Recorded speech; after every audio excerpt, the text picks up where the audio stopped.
What's up, you beautiful bastards?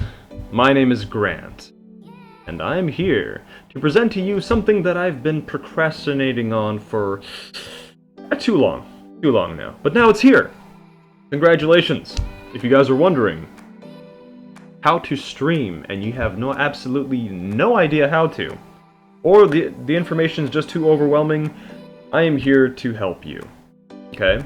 Share you some of the experiences that I've picked up and muddled with over the course of 3 years now, okay? So, step 1.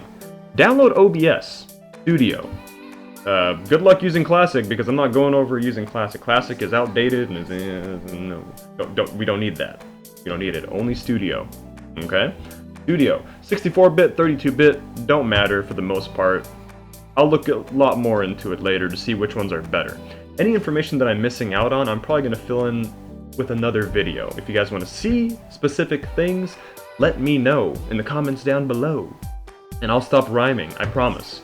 Unless it comes out accidentally. Anyways, so the first thing is first, we are not going to go over any of the scenes or the sources or what this mixer, beautiful mixer stuff is over here, what all this stuff is about. What we are going to focus on is this little button right here, the glorious settings button. And this is where all the magic happens. First of all, you might be flashbanged right now. Don't worry, it's okay, I have a solution for this too. Because see, mine is dark. In order to change it to dark, you want to go to theme and select dark. Darker's better in most cases. Okay, you're welcome. Now, the 3 most important settings that you're going to see on the left over here is going to be stream, output, and video. And I'm going to go over those in detail right now. So, for stream, ask yourself, where do I want to stream? Do I want to stream on Twitch, Smashcast, or many places at the same time? Well, if it's many places at the same time, well then Restream is one of your better options. Okay? So make an account on whichever website you want, and find a stream key. Get that stream key, post it right there, and remember to make sure to select the server that's closest to you. Okay? It just works better that way. And then you're pretty much set up on this one. Let's go right to output. So I can't change it back to simple or advanced, but in order to show this, you want to click up over here on the output mode and select advanced. It will be better if you're able to follow up with what I'm doing. Okay, so now that we are here, rate control, usually CBR is the default way to go. For bitrate, I would say 2500. I'm going to keep it at 3000 because I'm going to try it out for my stream today to see how bitrate and buffer size at 4000 works. So if you're wondering, what the hell is this number? Why is it 3000? Well, this is a direct reflection on how many, basically kilobits of information your upload can use. So let's say, hey, ask yourself, what is my upload? If your upload is 5, then your maximum would be 5000. But for streaming, you never really have to go above 3000, 3500. But also remember, since you're uploading this much, your viewers are gonna have to have that much for download, okay? That's really important if you're trying to appeal to mobile users who don't have really good, 3G or 4G, whatever. Who the hell has 3G nowadays? That'd be scary. If they have 4G, and 4G is, I think they can only watch stuff at 2.5, so 2500. That's pretty much what I always have mine at. So that is explained. There you go. Now you know that. Isn't that awesome? Yes! So, buffer size. Buffer size is basically a direct representation of how much, when you're playing games, you want your bitrate to spike and adjust itself. So this is really good if you're playing FPS games and just anything that there's a lot of really quick movement and your stream has to catch up. And, basically a really quick rundown of what happens when you're playing something. When you move really quickly while you're streaming, basically you're gonna see a lot of blotches. And that's basically the video catching up to the codec, basically. Okay. So what this buffer size should do is basically alleviate that issue at the cost of probably maybe giving you some issues. Usually what you want to do by default, if you don't know, if you're completely confused right now, just leave it unchecked. So you're not using the custom buffer size. Basically, I'm showing you, I'm trying to show you why this is a good thing, or why this can be a good thing for you. Remember, everyone's different, and their computers are probably different too. So trial and error is a huge thing in streaming, and having a friend help you test is really, really important. Okay, so keyframe interval, leave it at 0. Sometimes you need to have it at 2 for some streams, you know. But nothing really needs to be said about that, for the most part. Okay, CPU usage. Leave it on very fast. By default, don't go lower. If you go lower than very fast, if you're going faster and fast and medium and stuff like that, basically what this means is, oh, I never even seen placebo there before, that's new. Oh no, I'm scared to even think of what that could be. But back on track. The slower you go with this setting, the more CPU is going to be used to make your stream look just a little tiny bit better. But, you know, it's really not worth using up like 10-20% more CPU just for like the tiniest bit of improvement. So you just basically, if you have a really good computer, you can afford to go down to faster, fast, medium. I don't know of anyone with a CPU that can go beyond medium. Okay, now we're trading unforeseen grounds. Okay, so very fast. Profile, by default, leave it at high. This is also something to help alleviate, you know, if people are having trouble watching your streams, you can probably mess with this setting too. High is usually the best one. Main is something maybe for, like, I think mobile users. I'm not entirely sure what they actually do, but from what I read, high is the best one. Tune, don't really need to mess with this unless you really like are doing a specific thing for a long time. So there's a whole website dedicated to just the tune stuff that you can read up on if you're really curious on that. Okay, we're pretty much, I don't want to take up too much time, so let's go right into video. Okay, super important thing with your video.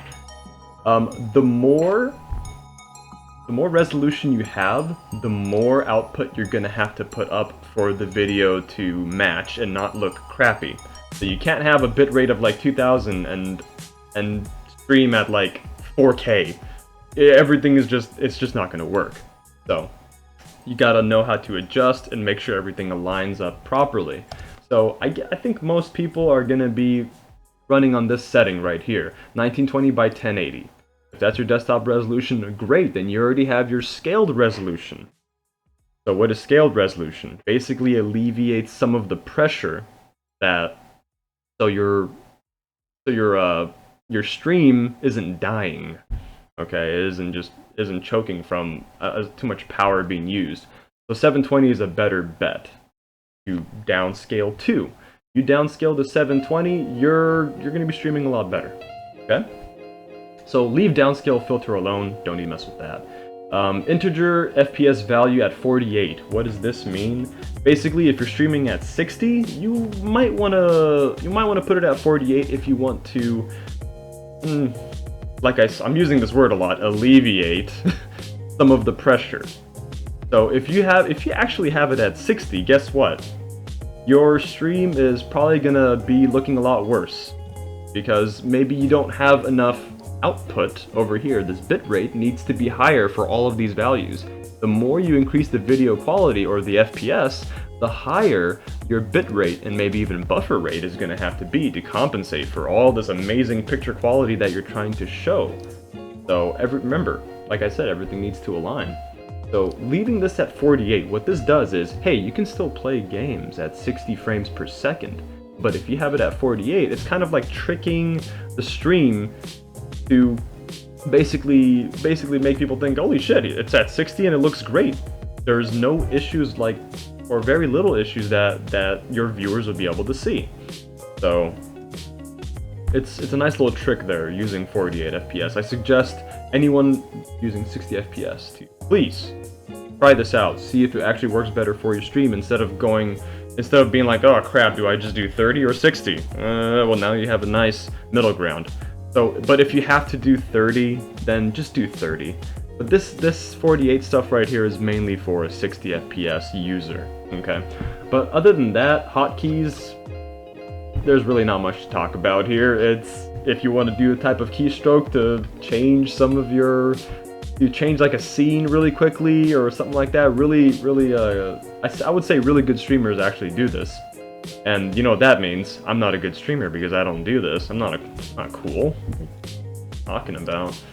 Alright, so last thing I want to talk about is this little advanced section right here.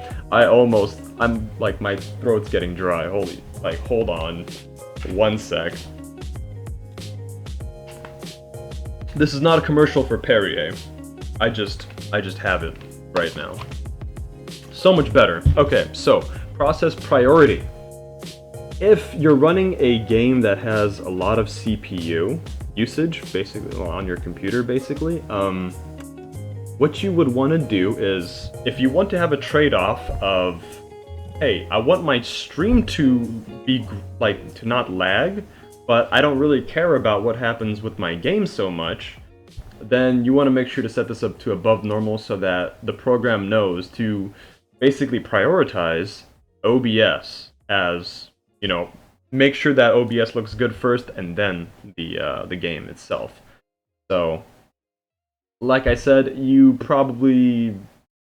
it's another trial and error thing. So, yeah. That really wraps that up. And if you guys want to know a lot more about what's going on with what I got going on over here, if you want to know how to set up a green screen or anything else that really confuses you, or if you just want to, like, just ask me something, like, just be like, hey, Grant, can I do this? How do I do this? I'm probably should have an answer for you, okay? Make sure it's related to the stream and this topic, the topic of this video. Please, I don't want anybody asking, like, can I ride a camel upside down or something, like, just really random that has nothing to do with what I'm talking about, please. So, questions, comments, suggestions, please, down below. I'm gonna probably have a lot of information on this video in terms of finding me for, like, if you want to, like, come into my stream and ask me questions, you feel free, more than welcome to, okay? I'm here to help you guys. I guess this is how I'm gonna leave my legacy behind, is for the future generation. Oh man, I sound so old already. Okay, anyways. That really is basically it. I don't think I need to wrap anything else up. Yeah, so, yeah, video's done. Hopefully you guys have gotten something out of this. Hopefully there is a positive to be had. And yeah, more videos most likely coming soon with the help and ideas of what you guys want. Okay, so please let me know, and that is that. Everyone, thank you very much for your time, and my name is Grant. Stay sexy, everyone.